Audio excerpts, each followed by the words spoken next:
to Rainy Lake Medical Center's Community Forum. This is the second one we've had, and we mostly just want to share all the excitement that's going on in our community at Rainy Lake Medical Center and bring you up to date with things. So with that, I'm going to turn it over to Dan Odegaard, our CEO, and I'm sure he'll allow questions, very informal. Help yourself to coffee, cookies. They've got a nice spread down over there. So I'll turn over to Dan. I'm Susan Congrave. I forgot to mention that, trustee. Okay, there we go. Great. Welcome. Again, my name is Dan Odegaard. I'm the CEO of Rainy Lake Medical Center. Thank you for coming. As you can see around the room, we have renderings set up. They're strategically located. So there's some of the windows over there, in the back, one over here, and one over here. These are renderings of the new construction projects that we're working on and will construct over the next 6 to 12 months. So if you get a chance, just take a look at those, and we'll talk more about those in just a minute here. I'm really excited to talk to you about our current therapy and wellness center update. That we're essentially going to double the size of our therapy spaces, and there will be private treatment rooms in those areas and a larger gym, and it's just going to be an awesome space for our patients and staff to work in. That project started in August, should be completed in December. So we're excited again for that. We will be having an open house to show the public our new spaces there. Additionally, we are beginning our inpatient remodeling project. We're going to be adding 8 new patient rooms. Inpatient rooms. Those patient rooms will have bathrooms and showers, private bathrooms, private showers. They'll be larger and much more comfortable for our patients. So we're really excited about those changes as well. And we're going to have 8 of those rooms, new rooms, and we're going to have 1 labor and delivery room that will be state-of-the-art, and a private bath and shower, and will be very nice for our mothers who are having babies.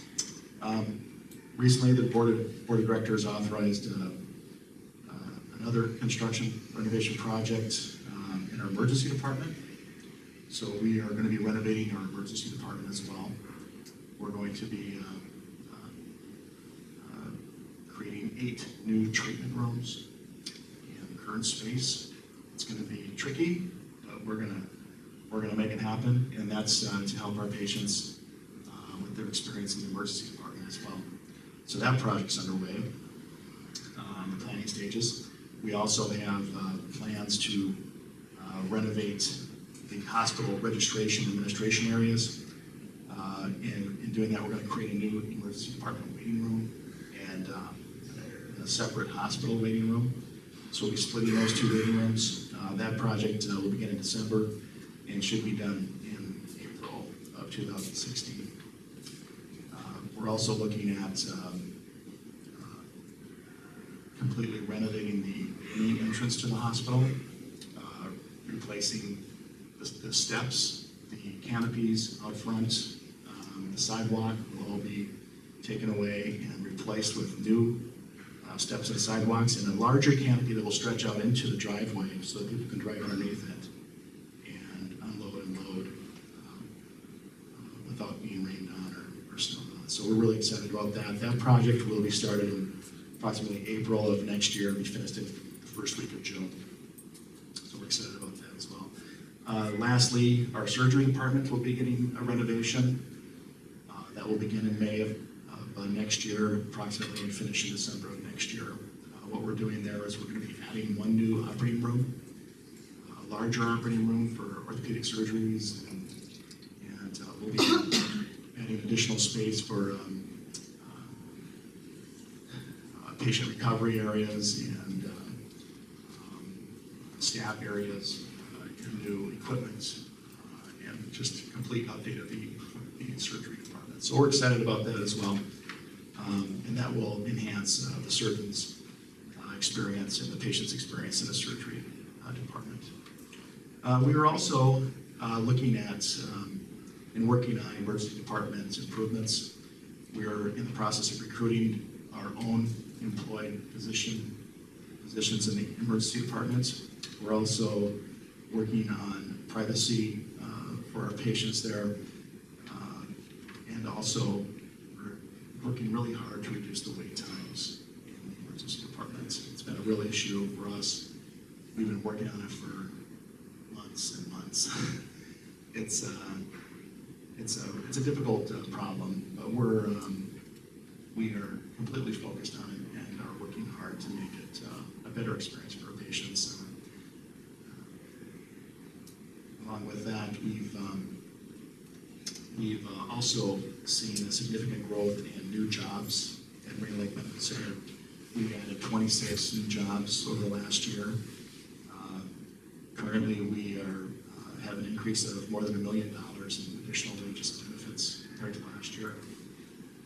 It's also estimated that with each new position that we hire and bring on board, it's a $1 to $2 million economic impact to the community. So we're very happy to be able to add jobs and hire doctors. It's very rewarding, and it's helping the community in many different ways. Some of the new physicians that we've hired are Dr. Carrie Cuffenkamp. She'll be working in the emergency department and urgent care area. Dr. Kimberly Verstag, she's our new OBGYN. And Dr. Eric Caperta, he will be working in our primary care clinic, the Rainy Lake Clinic, and also the emergency department in the hospital. We expect Dr. Caperta to start in October. Dr. Verstag and Cuffenkamp are currently working. Some department updates in our imaging area. As you may have seen some of the advertisements, we've added a 3D mammography service. That is state-of-the-art in the region. I believe it's the only one north of Minneapolis, is that correct? That's the latest cutting-edge technology in mammography, and we're very excited about offering that to the community. Dr. Cornier continues to provide pain management services, and also he has recently moved to town this last summer. I don't know if you knew that or not. Dr. Cornier lives out in Rainy Lake.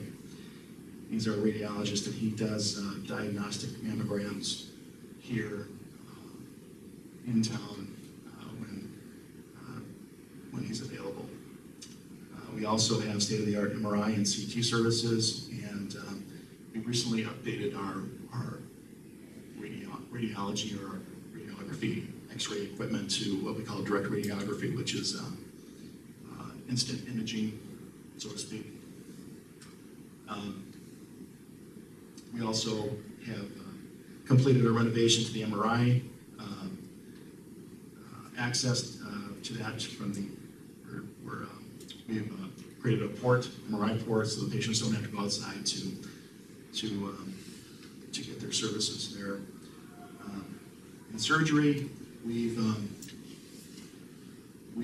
done 7 knee replacements since March. We have several more scheduled. I don't know how many more we have scheduled. Is it 3 more scheduled in the near future? So that's a growing service. We've seen a lot of positive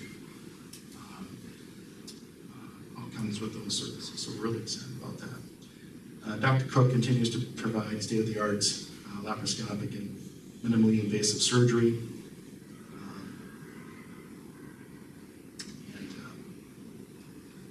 She's available 24/7 when she's on site. Our electronic medical records, we've recently rolled out a patient portal, so our patients have access to their medical records online. That is for the hospital. Currently, in the future, we'll be adding the clinic portal, so our clinic patients can get their medical records online, take a look at those. We've also extended clinic hours from 7:30 a.m. to 6 p.m. Monday through Friday. Dialysis update. We recently had a meeting with a private dialysis company called DaVita, and we visited with them about ways that we can work together to bring dialysis services to the community. be following up with that within the next 6 months. We're also continuing to work with Sanford and bringing a nephrologist to town. That's in the works right now, and we expect to see a nephrologist within the next several months. So that will be a huge blessing to the community. Other new services we're looking at adding are pediatrician services to the community. We expect to have a new pediatric in town within the next several months. Again, working with Sanford on that. And as well as cardiology services with Sanford. Those are going well. Our cardiologist is very busy. And our cardiac rehab program has really spiked in services there.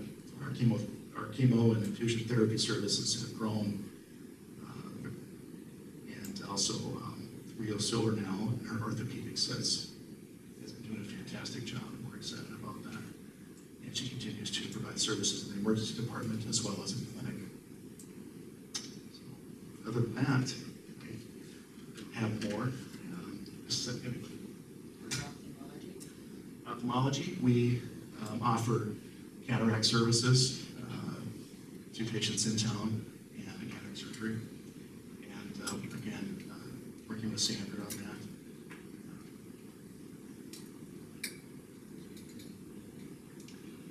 I guess the only thing I was going to comment on is Sanford leases space from Rainy Lake Medical Center and bring in outreach doctors, visiting doctors, the ones that Dan mentioned.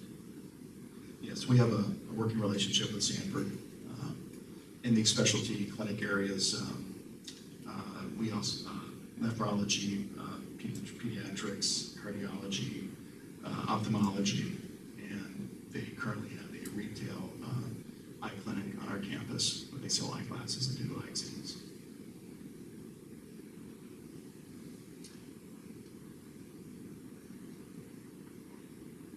Oh yes, rheumatology services are also offered on campus. Dr. Hadley provides those services. I believe it's twice a month. Chris, does it come twice a month? Typically, it does change from month to month. It's a growing service.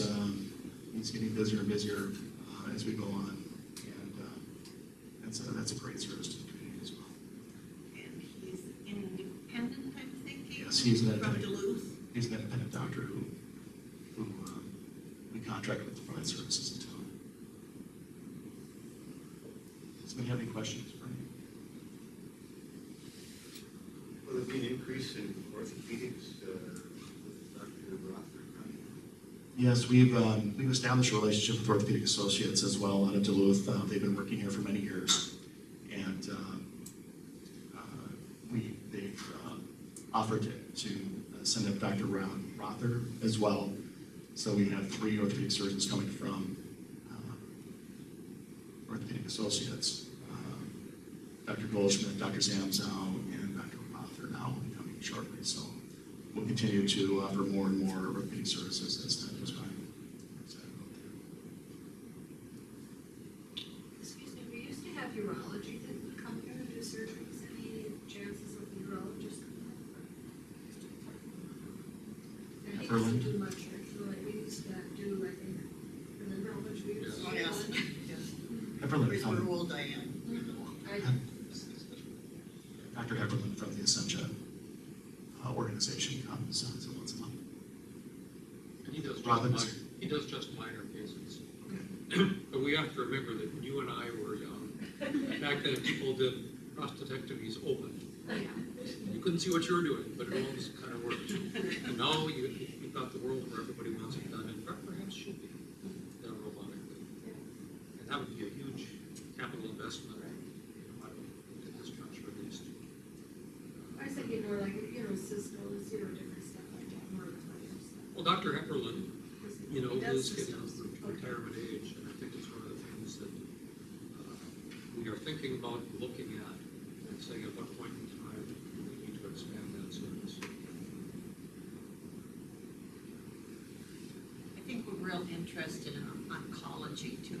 Because from what I understand, we have no oncology in the community, oncologists.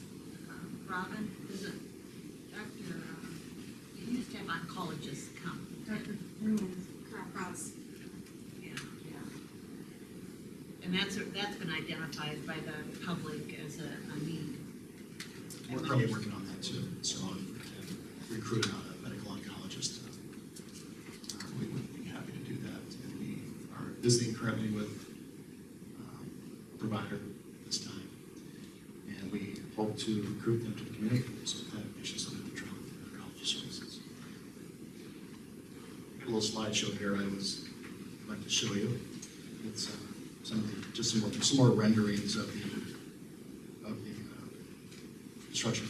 So we have going. All right. Where's my support?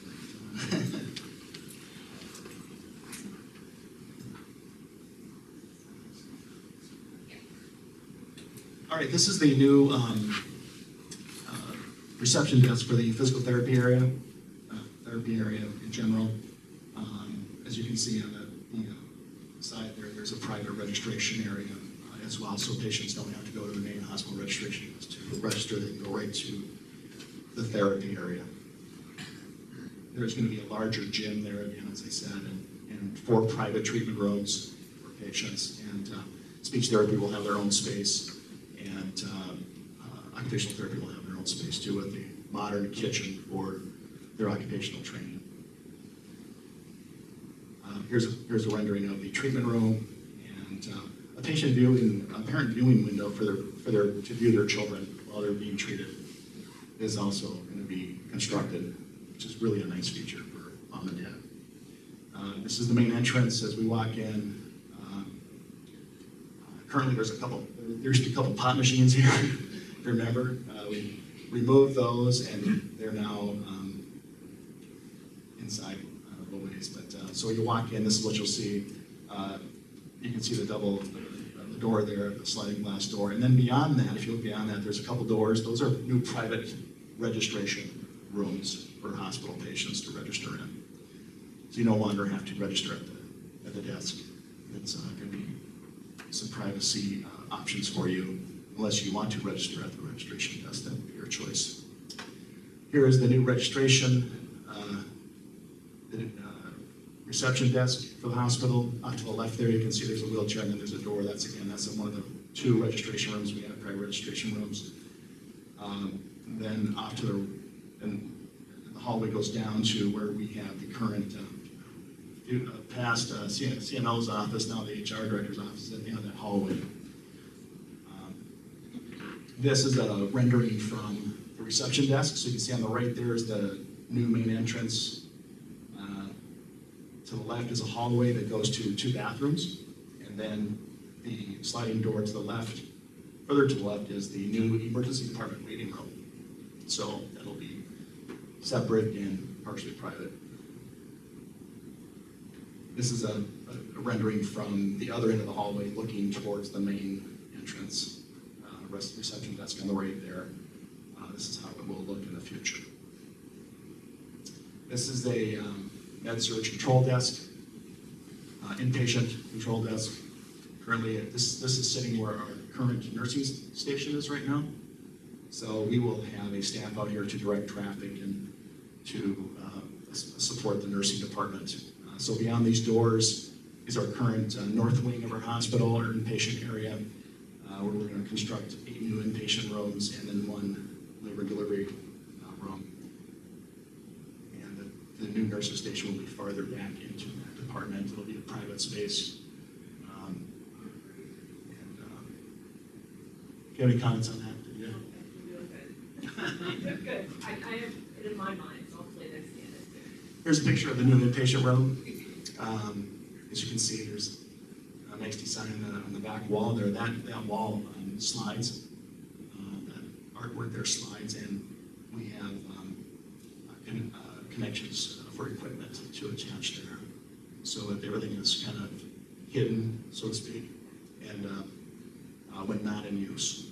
So it's a more home-like environment, more comfortable environment. you can see there's a couch off to the side there.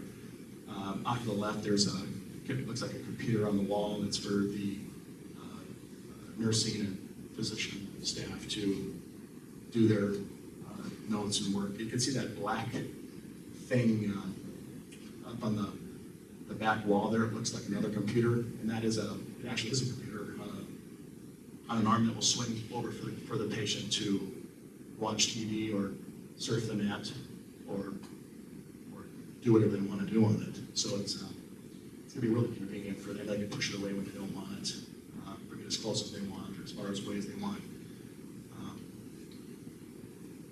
This is a picture from the bed looking towards the back of the room. In the left-hand corner, you can see a large screen TV for visitors and the patient. The door there is going into a private bathroom with a shower.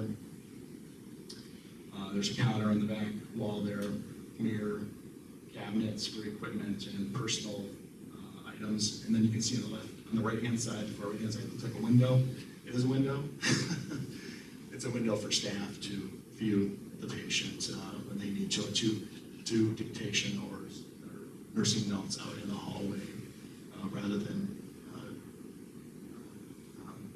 disrupting the patient. And there's blinds in it, so it can be turned off either on the outside or the inside by the patient. So it's for those patients who are real high-risk falls and confused and we're afraid that they're going to step out of bed. We have visual access to them at all times. Do they have visual access to us in here? Okay, here's the labor and delivery patient room. A lot of space, as you can see. Again, a couch, chair for patient visitors. Again, the same technology on the left on the wall there is the nursing doctor's dictation area, note-taking area. On the right is another monitor, TV, an arm that can be moved as needed. The back wall, again, sliding feature of the panel.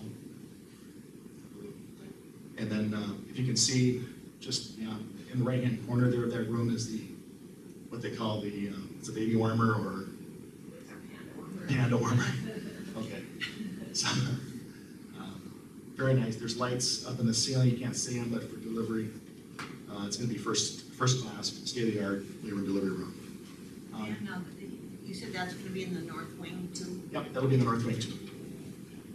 We'll still have an additional labor and delivery room that we currently use, but this will be our main labor and delivery room in the future. This is a picture of the north part of the north wing of the hospital. You can see the 4 big windows on the top there. Those are 4 patient rooms overlooking the Grand Lake River. We wanted to enhance the view for those patients in those rooms. So the windows fill the entire room, so you can look out over the river. It's going to be really a very beautiful view, and it'll bring in a lot of light, and we'll just add to the ambiance of the room. So we're excited about that. The lower level there is the new PT therapy area. So the whole north wing is getting renovated. We're also upgrading the mechanical aspects of the hospital. New power, currently we have 240 power coming in. We're upgrading that to 480 because of the new equipment that requires a higher level of power. Also, we're adding or replacing the air conditioning and heating systems in the hospital, so those will all be new. This is a concept rendering of the main entrance canopy from the east view. You can see there's a van underneath it there. Plenty of room. The ambulance when it backs up underneath that canopy. Here's another picture of that, a little bit closer view. You can see the sliding doors to the emergency department there where the ambulance will back up. And then somebody, dropping off a patient at the new front door. And then you can see the new sidewalk canopy going off to the south there. It stretches all the way to the end of the sidewalk. So you can get dropped off there and come in. This is another rendering of that. You can see here we considered we're actually tearing out the new steps. The front steps there, all of that's gonna be torn out. We're replacing them with brand new front steps. It's gonna get a whole new facelift here on the main entrance to the hospital. This is a ramp that for handicap accessible needs.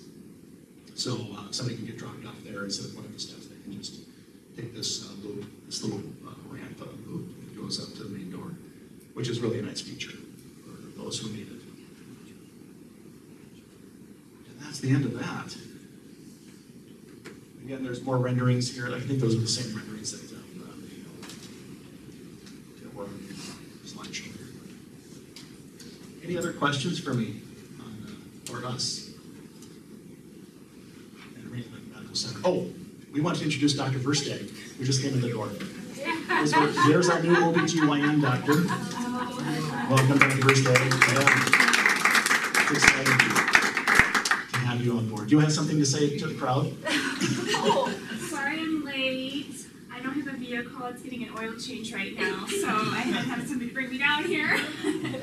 So I'm really excited to be here in this community. I can't say enough how warm and welcoming people checking me out at the Limehouse sat there and chit-chatted with me, and I've never experienced that before. So it's wonderful. I'm from Iowa. I'm from northeastern Iowa.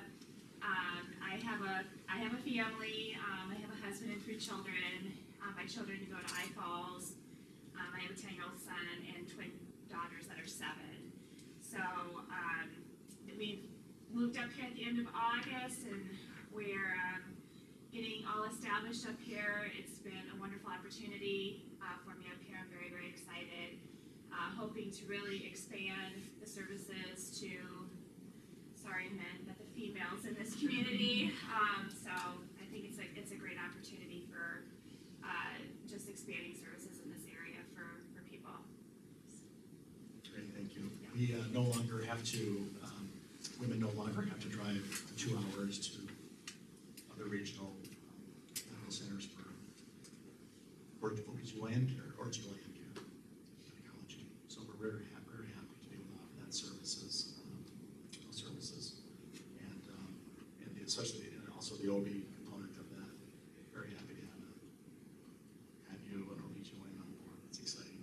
I'm excited about that. So it's just more of what we're trying to do in the community, add services to the community so people don't have to drive, and there's a choice of where you can go and what you can do and who you want to see. But if people choose to drive, and they choose to drive, if they don't, our goal is to provide as many services, access to as many services in town as we can possibly do in collaboration with Sanford, Essentia, St. Luke's, Fairview, whoever we need to work with, we will work with them. And I believe we're working with all of those entities right now. We're collaborating with all of those entities to provide services in town. So we are working with other healthcare providers, and we intend to continue to do that in whatever ways we can to enhance the experience of the services that people receive here in town. So, any other questions for me or the board?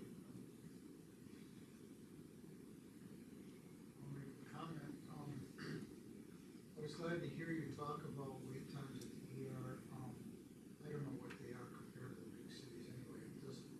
That part of the complaints I'm hearing isn't a big deal, but what people are saying is there's no communication, so they're sitting in rooms for 2 to 3 hours without a nurse coming by and updating them, and they're walking out there, so it's key. And I know you don't need that kind of reputation, so anything you're doing in those areas would be good, I think, for the community. It's been brought to our attention, and we are definitely working on that. We recently did an ED throughput assessment and looked at all the processes from the time a patient walks through the door until they leave. And so we identified all sorts of opportunities there for us to begin the implementation of. So, and I think it'll really help recognizing this. A high priority was placed on remodel of that ED, hence the moving up of it in the priority order, so that we would be able to offer a safer, more inclusive care to those patients. responded. We hired a consultant to come in, take a look at our situation, and help us come up with a plan of action to address it, and they've done that. We've got a long list of stuff to change. It's gonna take us a little time to do it, but we're working on it. And I can, Yeah, if you would. And we actually, hiring Dr. Cuffingham was one of the reasons, one of the solutions to this problem, to bring her on board, to add more physician support in that area to help the current ED company that we have working with us there. So we're looking at hiring additional providers in that area. I think I mentioned that earlier, and it's a big deal to us. And and obviously the board has approved renovating that space as well to help with that experience, so that the patients won't be unattended. Just to back up a little history on the ED, from what I've heard, is that space wasn't designed for emergency department. It used to be in the basement. Do you all remember that a long time ago? Well, they moved it upstairs into an inpatient area and just adapted to the current infrastructure there. Well, now we're gonna renovate that whole space to make it into a usable emergency department space. So, and we're hoping to have that done in the next 6 months. And on your aspect too, because you're working on it, and then we do the Avera that we do have for doctor consult, and it's really helped us when we have to do our site consults, because we can get somebody on board right away to talk to the patient directly. But we're still having a lot of trouble finding beds. Yeah, but that certainly has helped us getting our site consults done right away, is having an Avera system. Yeah. I miss those midnight visits. Yeah, well, I know you do. Diane, could you explain a little bit what a Vera is for anyone that isn't? We have 2 rooms, our main emergency rooms, well, you need to know you're better than I can.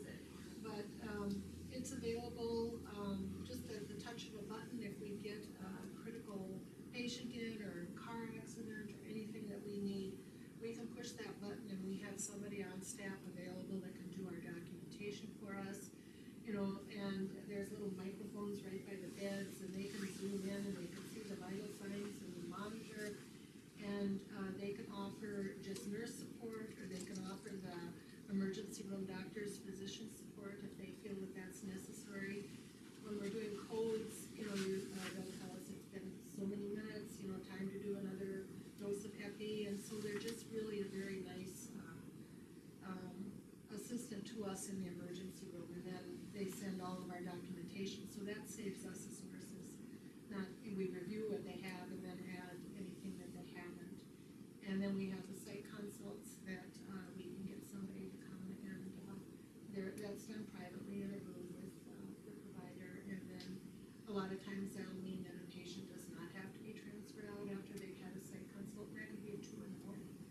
And so it really helps us with that, but as everybody's read in the papers too, mental health beds are very hard to come by.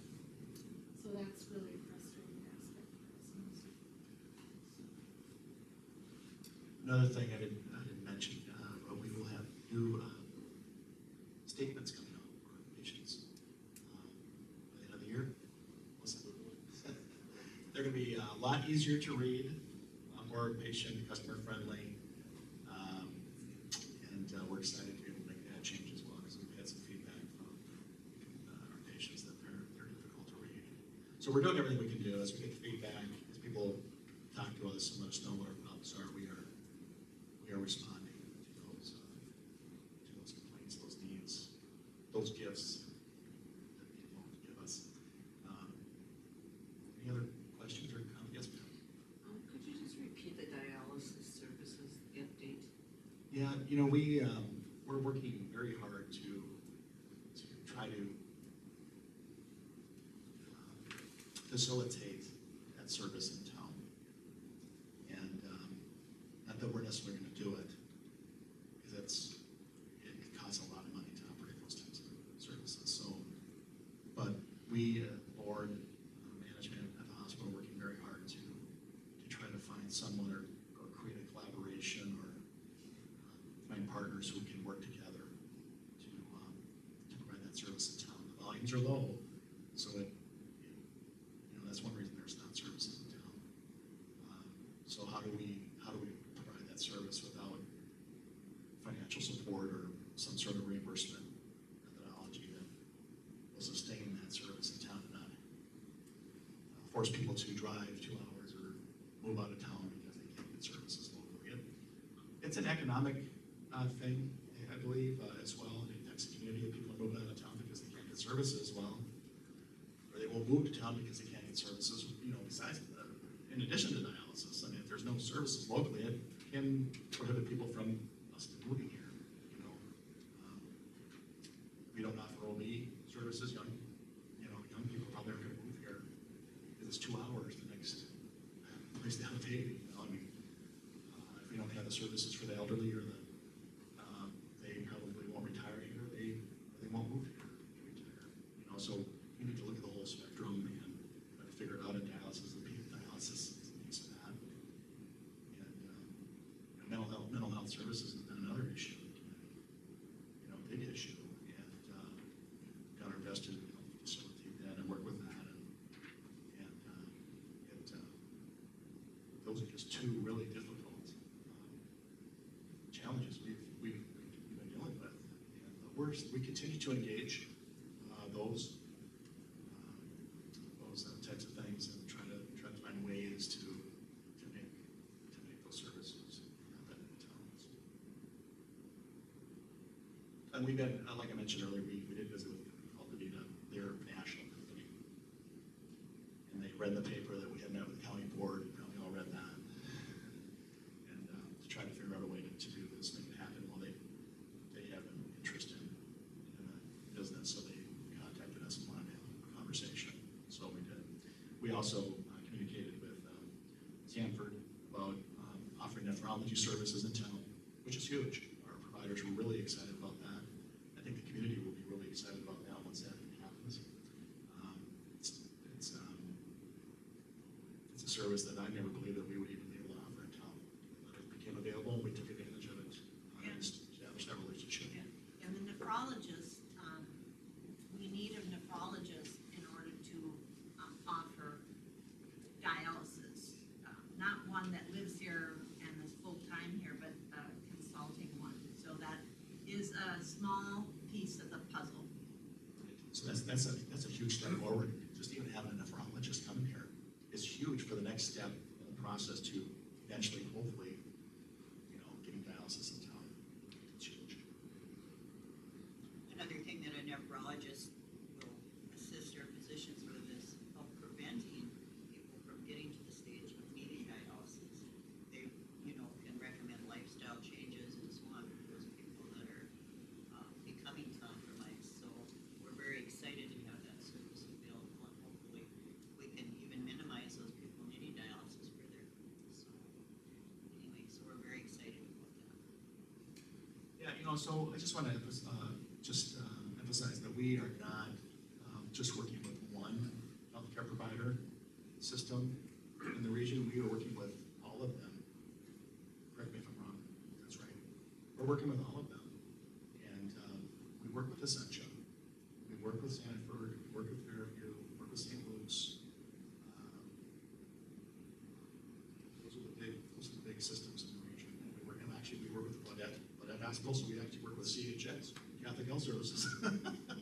There's another one, and they're a giant in the nation. So we work with Baudette. We do outreach services there. We send our general surgeon out that way, and maybe if they're interested, Dr. Versteg will go out there and provide services if they have interest in that.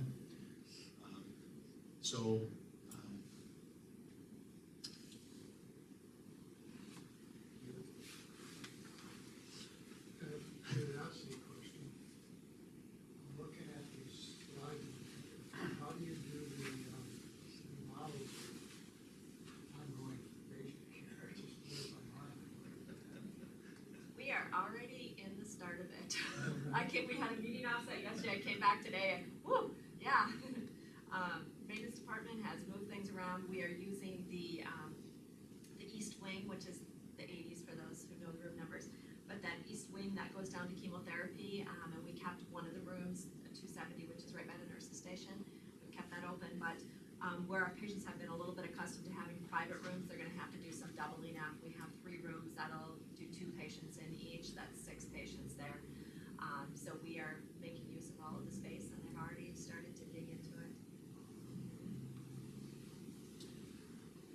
it's a tricky situation. We just close off areas, and then like down in the lower level, if you've been in lower level hospitals, see there's a hallway, and the old kitchen, dining room is blocked off, and that whole space got gutted. And now there's structure going up in there, plumbing and electrical and ventilation and studs, and it's coming to life, and they're starting to bore holes through the floor the old inpatient area. And eventually, if they're not doing it already, I think they'll be doing it this week. But so we will close off that north wing, the upstairs, and just completely gut the whole thing. We're not going to leave anything standing except the walls, the outside walls, as far as I know. So it'll all be brand new, except the cement walls and ceiling and floor. It'll be all new, and plumbing, electrical, heating, air conditioning. And then the ED is going to be a trick. That one's going to be a trick. How to keep the ED going when we're renovating that. But we've been working with our contractor, Krause Anderson, and they've done some of these in the past, so it's not new to them, and the architects have done it. So we will do a piece at a time, enclose an area, compartmentalize an area that we're going to renovate, and then put up walls, partially into the hall, and then the apartment, tear it all out, remove it like wheelbarrow, and then and then it'll be a slow process, the renovation. But once we get all that done, then the construction will go quick, and we'll do that, and we'll move to a different area and do the same thing. That just kind of give you an idea. When did you, maybe you said, but I can't remember, when did you say that the new wing going to the north for the patients you're anticipating that to be? That's going to be done by February. And when were they going to start the February emergency? 2016. When were they going to start the emergency room? We're going to start that. We're starting the planning right now. Okay. We will start construction, I'm guessing, in December. You said up to 13. And I'm expecting to move it in April or March. Okay, because what we do right now, now we don't have the north wing, the north wing will get closed down. But sometimes we run out of beds in the emergency room, and we will use a patient room, that's in close proximity. So if the new wing was done, that would open up some of the 80s that we could have for overflows in our emergency room if we needed it during that transition. Of course, we have there'll be some crossover there. Right. And we'll continue to use the current urgent care rooms that are not, they weren't designed for urgent care rooms, but we've used them because that's what we had available. But once we renovate the middle part of that area, The sooner we get going on that ED, the sooner we can get it done, which the goal is to have it completely done and ready for our summer season. So, so that means we might need to start it that overnight. we're doing our best expedite that emergency department renovation. So Brock doesn't have enough to do, our facilities manager right here. Raise your hand. He doesn't have enough to do, so we're just trying to keep him busy, justify his job. He does do a great job. Anybody else have a comment or question? Again, the board, board's desire is to provide as much access to care locally as we can feasibly do. Right? Okay. Need a nod on that one. Yeah, it's our goal. It'll benefit the community tremendously as much as we can provide with our partners, with those that we collaborate with in the healthcare industry, to benefit all of our friends, families, and neighbors. Give you more choices where you want to go to get your care. So. And I think I've said this before, access is, can you hear me? No. Access is extremely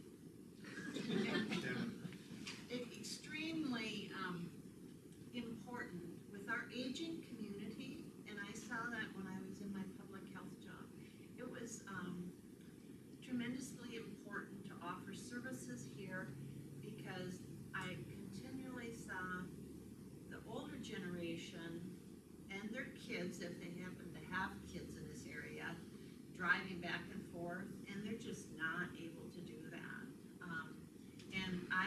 certainly wouldn't want to be a woman in labor that would have to sit in the back seat or lay in the back seat en route to Virginia or Duluth to deliver a baby. So it is so important for our future to have access to as many services as possible here. So thus the relationships that Dan is talking about are critical with our, the people that we refer to, they refer to us, the main healthcare providers like Essentia, Sanford, St. Luke's, Fairview. Very, very important to keep that relationship going because we really want to do it for our community. There's just something that I want to add to.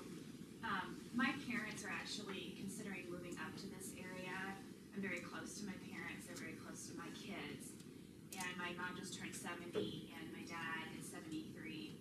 And it is huge for them to know that we're gonna have a hospital up here that's gonna be able to take care of them locally and they're not gonna have to drive. So that is a huge other driving factor for them moving up here too.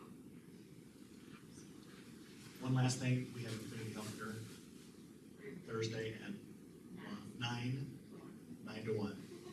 And we hope to see you there. Come join us At the American? at the American. Anything else from the board? Just thank you all for coming. We're very excited about our facilities. The clinic is lovely. Providers are great. Our staff through all of this has been just absolutely fantastic. We just have the greatest staff ever. And I just want to personally thank Dan and staff and my fellow board members for being willing to move forward with this. As you know, I have a long history with Lewis Falls Memorial Hospital, Rainy Lake Medical Center. So I'm just extremely excited about what's happening. Being 70 almost, I'm very excited that I don't have to drive out of town to get care. So thank you. There's coffee and cookies. Help yourself, but please take a look at these renderings that we have up.